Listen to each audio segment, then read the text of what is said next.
어떤 정보보호 관리 가이드라인에서 굉장히 좀 뭔가를 드려야 되는 자리인 것 같은데 과연 어떤 내용을 드려야만 직접적인 도움이 될까? 저도 이제 세미나 많이 참석을 해봤는데 어떤 솔루션 소개라든가 이런 위주로 해서 들어보면 자사의 솔루션에 대한 설명들을 많이 하시거든요. 제가 발표할 주제 자체가 실제로 담당자분들이 들으셔야 될 부분 뭐 이런 부분을 좀 전달을 해드려야 보니까 주말 내내 고민을 하다가 이 ISMS 인증 심사에 대해서 심사원의 입장에서 어떤 뭐 결함을 얘기하거나 또는 가서 어떤 심사를 받았던 내용을 얘기 자체는 못하게 되어 있거든요. 그래서 그런 내용보다는 제가 실제 담당자 업무를 하면서 어떤 인증 준비도 하고 인증 심사도 받아보고 또 저희 협회가 많은 심사원분들이 모인 협회다 보니까 그 심사원분들이 모여서 이런 통지 항목을 기반으로 했을 때 어떤 부분을 우리들이 좀 관리를 하면 더 좋은 정보보호 수준을 높일 수 있겠다는 걸 많은 얘기를 나누고 있습니다. 그래서 그런 내용을 중심으로 좀 말씀을 드릴 거고요. 여기 주요 4개 통지 항목을 중심으로 좀 축약해서 말씀을 드릴 건데요. 저 4가지를 좀 선정한 이유는 뒤에 좀 설명을 드리도록 하겠습니다. 목차는 많이 아시는 정보보호 관리 체계에 대해서 간단하게만 설명을 드리고요. 그 다음에 이 4개의 통지 항목에 대해서 좀 더 상세하게 좀 말씀을 드리고자 합니다. 이 그림을 많이 보셨을 거예요. 그 저희 키사에 있는 자료이기도 하고요. 정보보호 관리 체계는 아시듯이 정보통신망법 제47조에 의거해서 의무적으로 시행하고 있습니다. 현재 오늘 그 키사 홈페이지 가보니까 한 386개 업체가 현재 인증을 유지하고 있더라고요. 내용 보시면 아시겠지만 관리 체계가 부재하면 어떤 잘하는 부분은 굉장히 잘 되어 있지만 잘 안 되어 있는 부분에 대해서는 어떤 관리 체계를 운영을 통해서 기본적인 평가 수준까지 올려서 인증을 주는 체계라고 보시면 될 것 같습니다. 그래서 이런 그림을 보시면 항상 고민하는 부분 중에 하나가 ISMS 인증이라는 걸 따게 되면 이제 우리는 보안을 다 했다. 이 부분도 임원분들이나 생각하시기에 이런 관리 체계를 따게 되면 이제 우리는 뭐 해킹이라든가 다른 문제 없는 거 아니냐. 그래서 이후에도 발생되는 어떤 보안 투자나 이런 거에 대해서 또는 그런 부분을 좀 투자를 잘 안 하게 된다고 하는 경우도 좀 있는 것 같더라고요. 실제로 이 부분을 이 위에까지 올리는 역할을 하는 부분이 이제 실제 보안을 담당하시는 분들이나 많은 임직원분들이 많은 노력을 통해서 올려야 될 부분이라고 생각합니다. 그나마 이제 좀 법적으로 보면 최근에 이제 시행이 되죠. 그 정보보호 뭐 등급제라든가 이런 걸 통해서 또 정보보호 그 준비도 평가 이런 걸 통해서 법적인 의무사항은 아니지만 경쟁업체가 어떤 높은 수준의 등급을 받았다고 하면 또 상대적으로 임원분들이나 임직원분들이 우리도 이 정도의 수준을 해야 되지 않을까라는 좀 서로 간의 경쟁 체제를 좀 만들 수 있는 기본적인 어떤 그러한 체계는 좀 되고 있는 것 같습니다. 이 내용도 다 잘 많이 아시는 내용이고요. 관리 과정의 한 5단계 12개 통제사항, 그 다음에 정보보호 대책에 보시면 13개 분야의 92개 통제 항목을 해서 굉장히 많은 항목을 얘기를 하고 있습니다. 그래서 통제사항은 전체 104개, 그 다음에 이거에 대한 세부 통제 항목은 253개에 대한 그 인증을 요구하고 있는데요. 굉장히 많습니다. 또 253개를 지키기 위해서 또 담당자분들이 하셔야 될 일도 굉장히 많고요. 여기 이제 연계되는 사항으로 제가 4가지를 왜 뽑았는지를 설명을 드리기 위해서 말씀드린 사항입니다. 이건 한국인터넷진흥원에서 공개한 자료인데요. 그 12년부터 14년까지 실제 결함이 어떤 부분에서 많이 이루어졌는지를 공개를 하고 있습니다.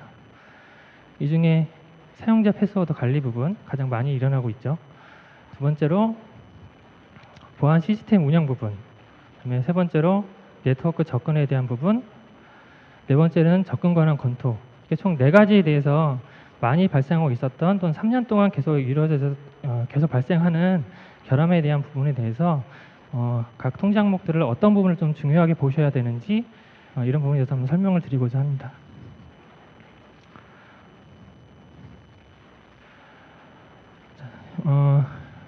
이 10번 통지 항목인데요. 10번 통지 항목은 접근 제어라는 항목인데 그 ISMS 통제 항목에 보면 10번 접근 통제와 11번 운영 보안이라는 부분이 가장 많은 부분을 차지하고 있습니다. 특히 이제 또 10번 같은 경우가 이제 접근 통제하는 대한 부분인데 이 그림은 개념도라고 보시면 될 것 같고요. 제가 개인적으로 생각하기에는 이런 개념도보다는 그 마인드맵 같은 걸 이용하셔가지고요. 이 각각의 통제 항목이 이 특정한 분야에만 연관되는 게 아니고 굉장히 다양한 분야로 연관이 되거든요. 그래서 한 번쯤은 이제 담당하시는 분들은 어떤 마인드맵 같은 툴을 사용하셔가지고 이 통제가 어느 통제에 연관되는 식을 한번 좀 그려보시면 또 추가적으로 좋지 않을까 생각이 듭니다. 세 가지 뽑았던 아까 접근 권한 검토, 사용자 패스워드 관리, 네트워크 접근에 대해서 하나씩 설명을 드리도록 하겠습니다. 접근 권한 검토에 보시면 이 점검 항목이 이제 세부 점검 항목입니다. 그 기사에서 제공하고 있는 점검 항목이고요.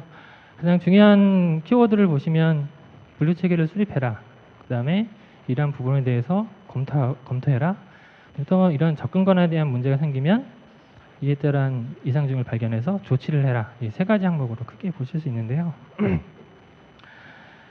저희 많은 분들하고 얘기를 해서 생각했던 중요 포인트는 한 세 가지 정도로 우선 축약을 했습니다. 이거 말고도 많은 부분이 있지만 잘 안 되는 부분, 좀 어려운 부분 중에 하나고요. 아시겠지만 장기 미사용자 및 퇴직자의 계좌를 확인을 해야 된다. 이 부분은 좀 중요시하게 좀 보고 있는 부분이라 생각을 하고요. 또 하나는 과다한 접속 기록 확인을 통해 이상 징후를 조사해야 된다는 부분이 있습니다. 이게 꼭 이 접근 권한만 연관되는 게 아니고요. 접속 기록 확인이라는 또한 통제 항목이 또 있거든요. 거기랑도 연계가 되긴 하는데요. 그 인증 기준에서는 최소 분기 1회 이상 점검을 하도록 되어 있습니다. 그래서 이 부분도 좀 중요한 부분으로 생각을 하고 있고요. 하나의 예를 들면은 저희 심사원분들끼리 이제 같이 토의를 할 때 업무 시간 외 접속 기록에 대해서는 반드시 확인할 필요가 있지 않을까. 뭐 이런 식의 어떤 키포인트를 얘기를 하고 있거든요. 그래서 접속 기록을 전체적으로 다 확인하기 어렵다면 적어도 업무 시간 이후에 또는 새벽에 어떤 사유로 접속했는지쯤은 볼 필요가 있지 않을까. 보안 담당자 입장에서 이런 식의 좀 얘기가 좀 있었습니다. 그래서 마지막으로 세 번째는 당연한 얘기고요. 분류 체계를 수립하고 그에 대해서 변경 관리를 수행해야 된다는 부분, 이 세 가지를 좀 키포인트로 잡고 있습니다. 요거 이제 관리 가이드라서 아까 그 말씀드렸던 키포인트에 대해서 조금 더 한번 설명을 좀 드리는 사항인데요. 내부적으로도 아마 ISMS 심사를 받으셨다거나 또 준비하시거나 컨설팅을 받으시는 업체에서는 대부분 다 이런 게 있으실 거예요. 접근 관한 분류 지침이라든가 접근 통제 정책 같은 걸 갖고 계실 건데 이런 거를 반드시 좀 규정화 집을 필요하다는 부분입니다. 이게 전체적인 부분에 대한 접근 관한 분류를 다 수립하기는 어려우신 부분이 좀 있으면 적어도 개인정보 시스템에 관련된 부분이라도 하나의 그 규정집을 만드시는 게 향후에도 좀 운영 관리하시는 데 도움이 되지 않을까 싶고요. 이게 가장 아까 좀 중요시하게 되는 부분 중에 또 잘 안 되는 부분인데요. 많은 분들, 심사분들하고 이제 실제 회사 다니는 분들하고 얘기를 해보면 이게 가장 어렵다고도 하십니다. 왜냐하면 인사 발령이 되기 전에, 퇴사가 이루어지기 전에 또는 직무 변경이 일어나기 전에 정보부 부서와 인사부서가 서로 간에 좀 사전에 통보가 오거나 하면 좀 더 관리하기가 더 좋은데 인사부서에서는 또 인사보안이라고 해서 잘 연결을 안 하는 경우가 있죠. 그래서 이 부분을 어떻게 해결할 것인가를 많이 고민들을 해야 되지 않을까. 인사부서와 정보부서 간 또 요건 또 많이 하고 계시는 것 같아요. 그 퇴직 시에 퇴직자 체크리스트를 통해서 그나마 퇴직자들은 어떤 승인 절차든가 계정을 삭제했다든가 이런 거를 사인을 받게 해서 퇴직자 아이디에 대해서 관리하는 부분도 좀 체크리스트를 좀 생각해 볼 필요가 있고요. 가능하다면 이 시스템과 연동 통해서 직무가 변경되든지 퇴직이 일어나면 아예 그냥 계정 권한을 아예 막아버리고 직무가 변경되면 새로운 부서에서 다시 신청할 수 있게 하는 이런 식으로 좀 운영을 하는 것도 하나의 방법이라고 볼 수 있겠습니다. 세 번째는 이 접근 권한에 대해서 관리자가 임의로 권한을 변경하거나 수정하는지 확인하는 부분도 굉장히 중요하다는 부분인데요. 제가 이제 정보보호 관리자 업무를 할 때 그 정보보호 관리 업무를 하다 보니까 이 관리자 권한이 굉장히 많았거든요. 그래서 그룹에서 이제 감사를 나와서 나오는 지적사항이 관리자가 너무 많은 권한을 갖고 있어서 제가 제일 위험한 사람이라는 평가가 나왔거든요. 그래서 아마도 이 정보보호 관리하시는 분들도 생각해 보시면 그 많은 권한을 갖고 있는 정보보호 관리자든 IT 관리자가 어떤 나쁜 마음을 먹어서 임의의 권한 변경을 하거나 뭔가 수정을 하게 되면 가장 보안 허리도 될 수가 있다는 부분입니다. 그래서 이 부분도 반드시 확인할 필요가 있다. 이건 아까 말씀드렸던 내용이고요. 관련된 문서를 보면 정책서, 어떤 계정에 대한 관리대장, 접근 권한에 대한 검토안, 분기별 검토한 내역, 변경 승인 내역 같은 경우는 반드시 보유하고 있어야 되지 않을까 생각이 듭니다. 결함 사례인데요. 이것도 공개된 사례입니다. 결함은 원래 공개를 못하게 되어 있는데 키사에서 공식적으로 공개한 사례고요.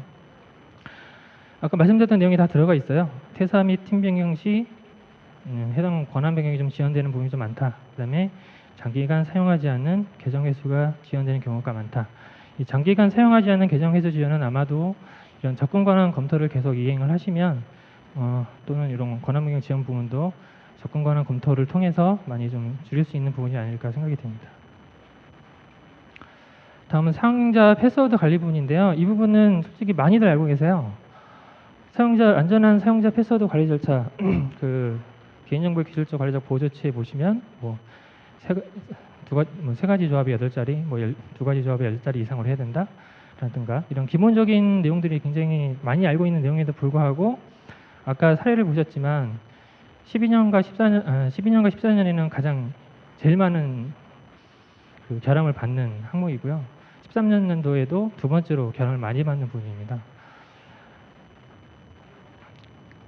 그래서 이 부분을 대해서 한번 설명을 드리면 어떻게 보면 굉장히 쉬운 부분이긴 한데 이상하게 결함이 많은 부분입니다. 패스워드 관리 규정은 당연히 있으셔야겠죠. 어떤 법적인 기준에 의거해서 만드신 패스워드 규정이 있으셔야 되는 건 당연한 부분이고요. 정보 시스템 도입 시부터 기술적 기능을 적용하여 패스워드 보호 대책이 수립이 필요하다는 부분은 하나의 그냥 간단하게 예를 들면은 어떤 정보 시스템을 도입할 때 적어도 이 패스워드, 여기서 얘기하는 패스워드 복잡도라든가 패스워드 변경 기능이라든가 변경 주기를 지정할 수 있는 요구사항을 처음부터 기술적 보호 대책으로 제시를 하라는 식으로 생각을 하시면 될 것 같습니다. 뒤에 또 한 번 더 설명이 나오고요. 말씀드리도록 하겠습니다. 이 관리자 패스워드 부분에 대한 어떤 별도 목록으로 관리하라는 게 인증 기준이 있거든요. 저도 이제 개인적인 담당자 입장에서 생각을 해보면 패스워드를 목록에다 적어 놓는다. 관리자 패스워드를. 그거를 어딘가에 문서로 만든다거나 어디에 저장하거나 파일로 암호화해서 어디다 둔다 그러면 이것도 굉장히 보안에 리스크가 있지 않을까 하면서 생각을 하거든요. 솔직히 많은 심사원분들도 같이 얘기할 때도 이 부분 참 어떻게 보면 굉장히 또 리스크한 부분이라는 얘기를 하긴 합니다. 하지만 어떤 인증 심사 기준에 의거하면 패스워드는 반드시 이렇게 목록으로 관리를 하셔야 되고요. 또 요거는 어떤 비밀 등급에 준해서 취급하셔야 됩니다. 비밀 등급에 준해서 취급한다는 거에 예시가 인증 기준에 나와 있는데요. 이런 문서들이나 파일 같은 경우에를 내화근거 같은 데서 저장해야 된다. 이런 식으로까지 얘기를 하고 있거든요. 그래서 이 부분은 인증 기준에 맞춰서 한번 고민을 해보셔야 될 부분일 것 같고요.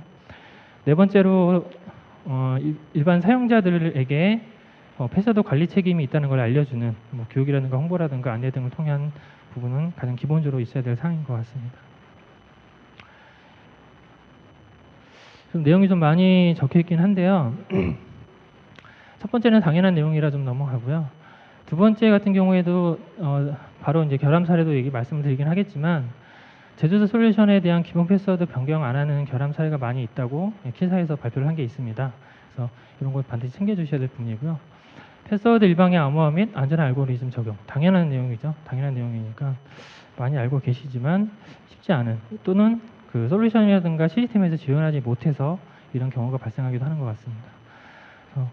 세 번째로 보시면 이거는 IT 쪽에도 많이 영향이 되는데요. 패스워드 자동 저장 같은 자동 로그인 기능은 사용하지 않아야 되지 않을까 좀 챙겨보셔야 될 부분인 것 같고요.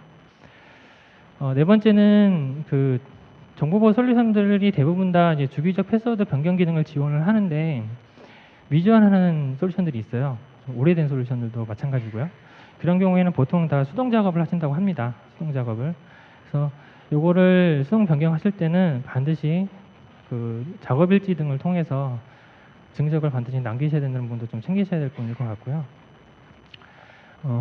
다섯 번째는 아까 말씀드렸던 비밀 등급에 대한 내용인데 추가적으로 이런 관리자 패스워드 계정을 목록화해서 관리하기 어렵다 보니까 계정 관리 시스템 같은 걸 사용하는 경우도 있으세요.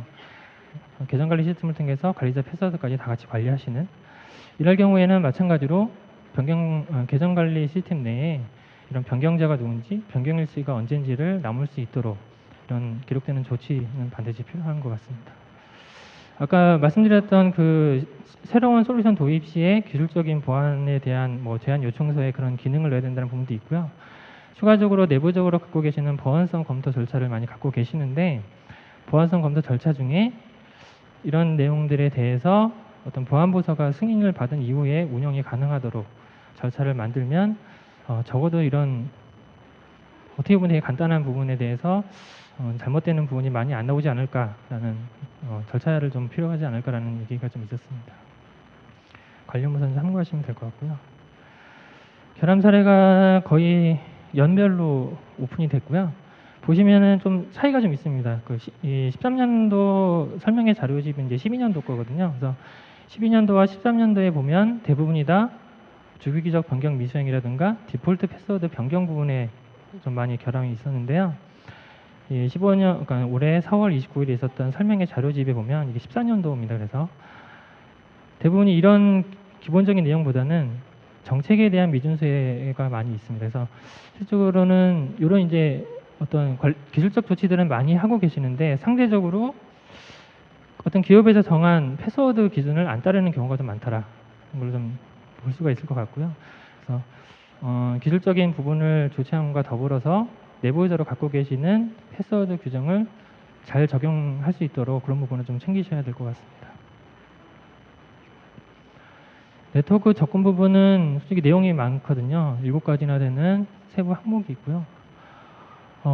이 항목에 대해서 하나하나 설명을 드리기는 좀 시간도 좀 많이 모자라고 많아서 좀 더 그 중요 포인트나 관리 포인트 쪽에서 말씀을 드리겠습니다.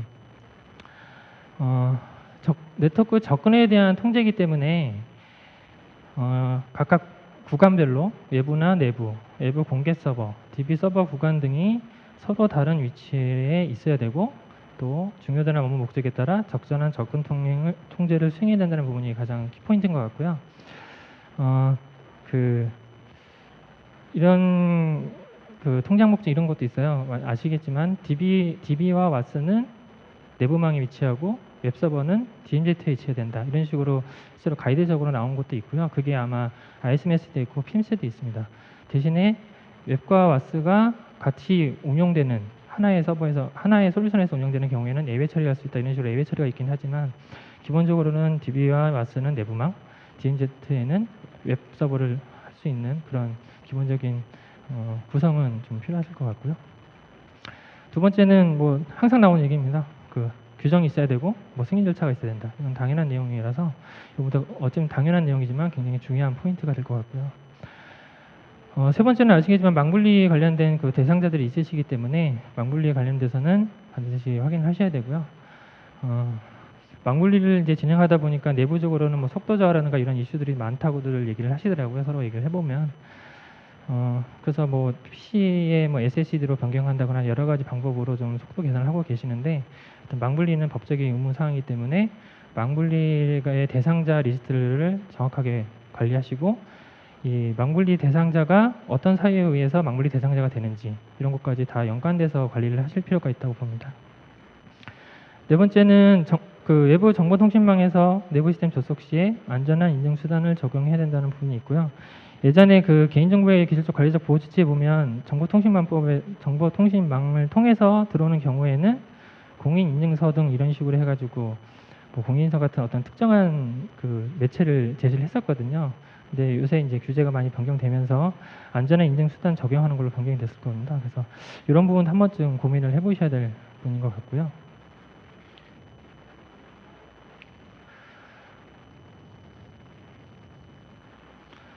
관리 가이드 부분인데요. 앞의 부분과 포인트와 또 연계가 되는 부분입니다. 첫 번째는 당연한 보안성 검토도 해야 되고 책임자 승인 절차가 필요하다는 부분이 있고요. 두 번째는 이제 개발 업무에 사용된 네트워크는 별도로 구성하고 접근 제어를 수행해야 된다는 부분도 한번 꼭 챙겨주셔야 될 부분인 것 같고요. 많은 이제 개발 쪽에 관련된 유출 사례도 많고 있었기 때문에 이 부분에 대해서 한 번쯤은 다 고민을 좀 해보셔야 될 것 같고요. 아까 말씀드렸던 이런 내부망, 웹서버는 DNS방 구성 부분 하고요. 또 하나는 주요 서버에서의 인터넷 접속 차단 부분도 좀 신경을 쓰셔야 될 것 같습니다. 예를 들면 뭐 DB 서버에서 인터넷을 접속이 안 되게 한다든가, PMS 같은 패치 솔루션에서 인터넷 접속을 막는다거나 하는 이런 부분도 한번 고민을 해보실 필요가 있지 않을까 싶고요. 네 번째는 이제 그 내부 IP를 임의로 부여하는 거를 사용이 불가능하도록 조치할 필요가 있지 않겠느냐라는 심사분들의 많은 얘기가 있었고요. 이를 통해서 승인 및 통제 절차가 필요하다는 부분인데요. 이거는 그냥 생각을 해보시면 내부 IP 대역을 아는 사람이 아무 노트북 와서 끼게 되면 다 연결이 되잖아요. 그래서 이러한 승인 통제 부분은 반드시 또 인증 절차를 고민하는 게 아니라 추가적으로 우리 정보보호 어떤 수준 향상이라든가 관리 향상을 위해서는 이 부분도 반드시 좀 필요하지 않을까라는 생각을 합니다. 네트워크 구성도 및 IP 현황은 대비비 이상으로 관리하는 게 되어 있거든요. 근데 아마도 뭐 네트워크 구성이라든가 이런 게 책상에 붙여 있는 경우도 많고요. 생각보다 좀 그냥 인식적으로는 많이 안 되는 부분인 것 같고요. 인증 규정에 보면 대입이 이상으로 명확하게 관리하도록 되어 있는 부분이 있습니다. 그다음에 스위치 등의 네트워크 장비 접속 시에는 10글자 유저네임을 꼭 사용하시는 것도 고려를 좀 해보셔야 될 부분일 것 같고요. 아까 말씀드렸던 내부망으로 관리자나 직원 홈페이지 경우에는 내부망으로 구성하되 어떤 추가적인 인증 적용 등 대책을 추가적으로 마련할 필요가 있다는 부분. 이 부분들은 적어도 한 번쯤은 더 체크를 해보셔야 된다. 한번 고민을 해보시는 게 좋을 것 같다라는 게 저희 심사협회 쪽의 의견이라고 생각하시면 될 것 같습니다. 여기 있는 내용들이 대부분 다 결함 사례 쪽에서 마찬가지로 얘기가 있고요. 인터넷 접속을 허용한다는 부분에 대한 부분, 그 다음에 관리자 직원 홈페이지에 인터넷을 통한 외부자 접근 허용에 대한 부분도 결함 사례가 있었습니다. 근데 그 기업의 환경에 따라 외부자 접속을 허용할 수밖에 없는 경우가 있거든요. 이런 경우에는 아까 말씀드렸던 그 추가적인 인증 적용 등 추가적인 대책을 마련하시면 되지 않을까 싶습니다. 다음은 11번 운영 보안 쪽인데요. 운영 보안이 굉장히 내용이 많습니다. 항목도 많고요. 이것도 이 중에서 특히 그 올해 이제 작년에 두 번째로 결함이 많았던 정보 시스템 운영 부분에 대해서 설명을 드릴 건데요. 보안 시스템 운영 자체가 굉장히 보안 관리하는 데 있어서 어떻게 보면은 기술적인 부분에 있어서 굉장히 중요한 부분이라고 생각이 되거든요. 그래서 이 부분에 대해서는 좀 더 좀 상세하게 좀 자세히 좀 설명을 드리고자 합니다. 점검 항목을 보시면 좀 간단합니다. 내용상으로 보면 항상 얘기가 나오는 운영 절차 수립 부분이 있고요. 그 다음에 보안 시스템 관리자에 대해서는 어떻게 통제를 정확하게 해라. 내용 굉장히 간단하죠. 세 번째로 룰셋 신규 등록하거나 이런 거에 대한 변경 삭제 등에 대한 절차 수립하고 이 수립한 거를 검토하고 수행해야 된다. 이런 식의 가장 들어보시면은 굉장히 단순한 내용이에요. 당연한 내용이고요. 아까 이 전전 시간에 아마 방화벽 관련된 그 세션을 하셨던 것 같은데 거기서도 아마 이런 내용이 있었죠. 주기적인 검토에 대한 내용들이 있었는데 이 검토에 대한 부분이 굉장히 중요하다고 생각이 됩니다. 중요 포인트를 말씀을 드리면 5가지 정도인데요. 또 마찬가지 아까도 계속 반복되는 내용이라 당연히 보안 시스템에 대해서는 매뉴얼들 당연히 필요하신 부분이 있고요.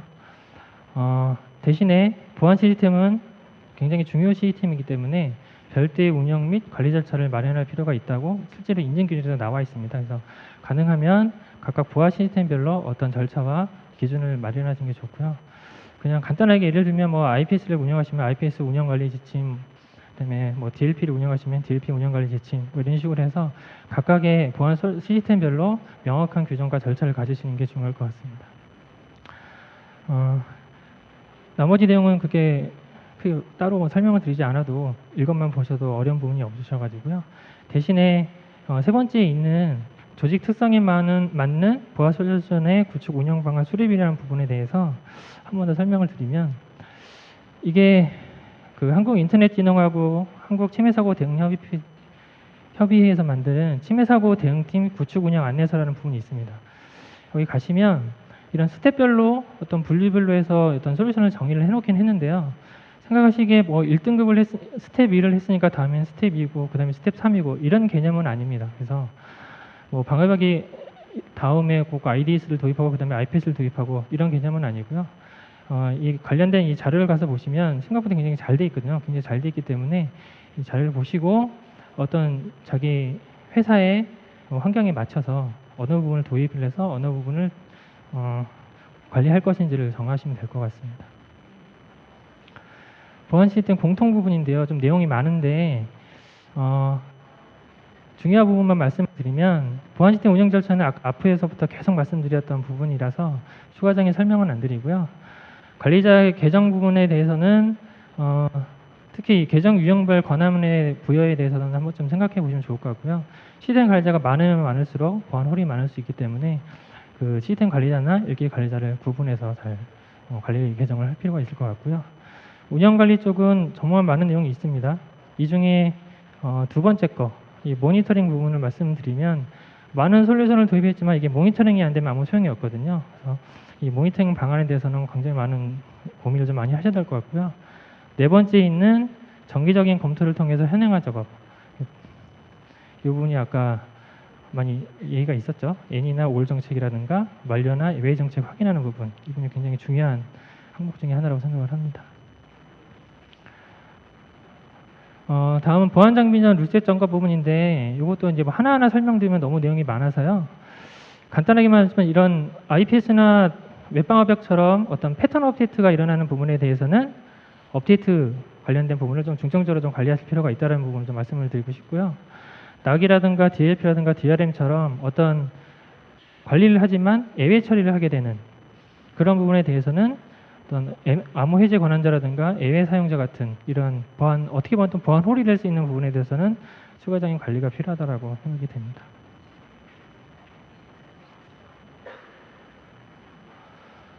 자, 결함 사례는 이 두 가지가 있고요. 뭐 운영 절차가 없다, 외부 접속이 가능하다는 부분이 있고요. 작년 사례도 이런 게 많았죠. 아까 말씀드렸던 과다한 접속 정책 허용하는 부분에 대한 결함이 좀 많았었으니까 반드시 좀 챙겨야 되실 것 같습니다. 참고적으로 이 국가사이버안전센터에서 방화벽 관리 및 친밀기록 분석법이라는 자료가 있거든요. 보시면 방화벽 관리에 대해서 이제 Q&A 같은 식으로 하게 되어 있으니까 이 부분도 좀 자료를 한번 참고해 보시면 좋을 것 같습니다. 발표는 다 끝났는데요. 좀 시간이 좀 많이 된 것 같아서 마지막으로 이런 속담이 있습니다. 10개 물속은 알아도 한길 사람상 모른다.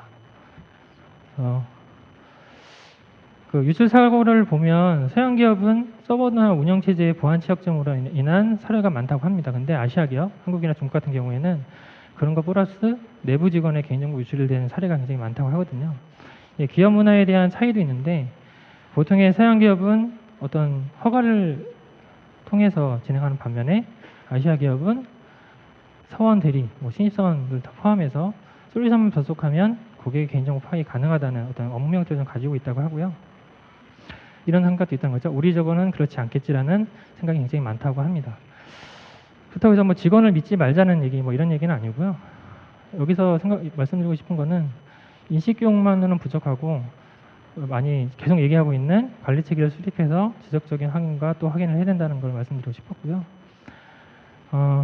마지막으로 또 뭐든지 뚫는 창은 있어도 모든 걸 막는 방패는 없다는 말씀을 드리고 싶은데 아시겠지만 창은 한쪽만 집중할 수가 있잖아요. 하지만 방패는 여러 가지를 다 방어를 해야 되다 보니까 어떻게 보면 창이 더 유리하지 않을까라는 의미고요.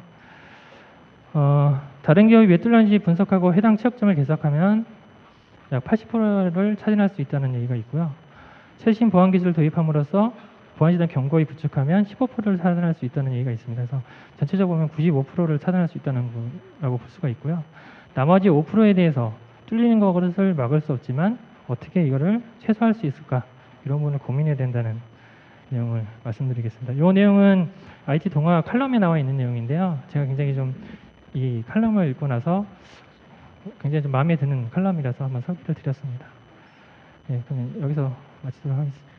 네, 김영구 이사님의 그 멋진 강연 감사드립니다. 그럼 지금부터 아이색 2015의 자랑인 SNS를 통한 현장 질의응답 시간을 진행하도록 하겠습니다. 아시겠지만 이제 그 정보통신망법 개정 통해서 PIMS라든가 ISO 27001을 따는 경우에는 ISMS 인증심사에서 그 해당 부분을 생략할 수 있다, 생략할 수 있다는 부분이 좀 진행되고 있습니다. 그래서 아직까지 뭐 어떤 표준이라기보다는 다른 인증을 상호 인증하는 부분으로 좀 진행이 되는 것 같습니다. 다음 질문으로 넘어가 볼까요?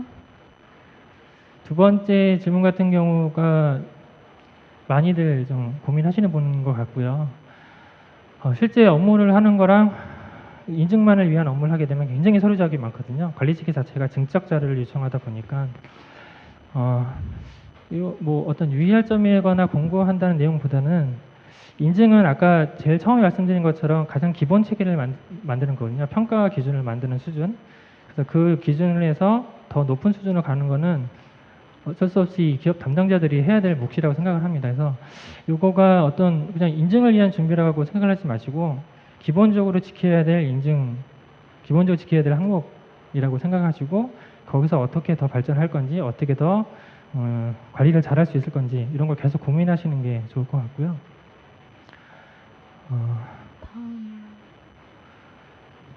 세 번째는 오픈을 할 수 없는 분이라 제가 말씀드릴 수 없을 것 같고요.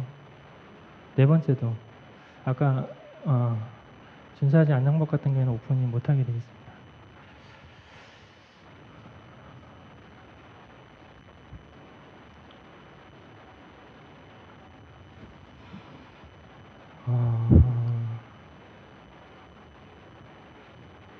내용들이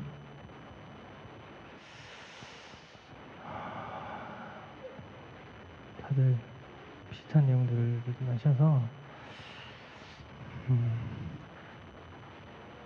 이 과태료 내지 말지 하고 경우가 있습니다. 규제 방화 계획. 제가 답변 드릴 내용은 아닐 것 같고요.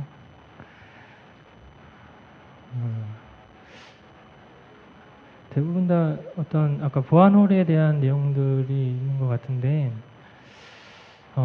관리자를 감시할 수 있는 참고할 만한 관리 방안이 있는지요? 라고 얘기하시는데 관리자를 감시할 수 있는 참고할 만한 관리 방안보다는 가장 그 인증에서도 많이 얘기하고 있는 기본적인 거가 직무분리거든요.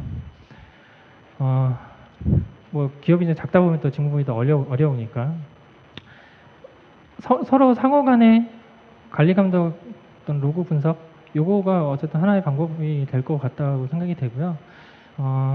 저기 심사원분들하고도 많이 얘기를 했을 때도 대부분이 아까 말씀드렸던 어떤 권한 검토 내역이라든가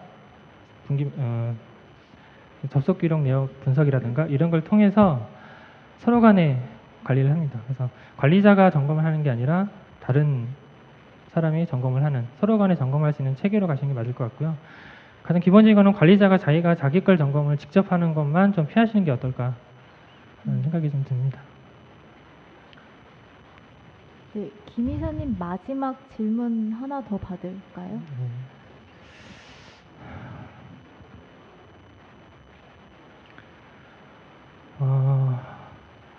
여기 IMS를 보면 많은 통지 항목과 관련 문서나 지침이 나옵니다. 인증을 위한 ISMS 실무적 입장에서 보안관리에 바라본다면 꼭 필요한 통지 항목. 제가 보기에는 그 인증에 나와 있는 항목들은 어떻게 보면 다 중요하다고 생각이 들거든요. 제가 여기 발표 자료를 준비해서 좀 빼긴 했는데 내용이 좀 많아서 아까 좀 결함 사례의 많은 것 중에 하나가 정보자산 식별분이 또 많거든요. 자산 식별 같은 경우가 14년도에서 굉장히 많이 발견이 됐고 14년에도 굉장히 많이 발견이 됐습니다. 그래서 요거에는 직접적인 단면은 아닐 수도 있지만 어떤 정보자산을 식별한다는 것 자체가 이 ISMS 인증에 대한 어떤 관리 과정에 있어서 가장 기본이 되는 베이스라 생각을 하거든요. 정보자산이 제대로 식별이 돼야만 그를 통해서 시각적 분석도 하시고 그걸 통해서 또 위험 분석도 하시고 그 위험에 대한 어떤 대응책도 마련하시고 그래서 가장 기본적인 핵심적으로 봤을 때 자산에 대한 부분은 솔직히 어려운 부분도 많으시지만 직접적으로 보안관리자분들이 자산 관리하는 게 아니라 IT 쪽에 요청을 하시거나 담당들이 요청을 해서 계속 갱신을 하시는 부분이 있다 보니까 누락되는 경우도 많고 그래서 어떤 정보 자산에 대한 기본적인 베이스 자기가 보호해야 될 어떤 자산이 어떤 거가 있는지를 기본적으로 좀 관리하시는 것부터 시작이 좀 필요하지 않을까 싶고요. 많은 얘기들이 이제 정책 쪽에 많이 얘기가 있기 때문에 일관되어 있는 어떤 정책을 전체적으로 수립하는 부분도 꼭 반드시 필요하다고 생각이 됩니다. 네. 두 번째가 가장 그 실제 보안 쪽에서 운영할 때, 프레드서. 프레드서 할 때 고민되는 부분인 것 같아서 두 번째 분에게. 네, 실무분들께 공감하시는 질문을 해주신 프레드서님께 선물을 증정해 드렸습니다. 이상으로 B트랙 5번째 강연을 마치도록 하겠습니다. 다음 강연에도 많은 질문을 올려주시기 바랍니다. 김 이사님 감사드립니다. 네, 감사합니다.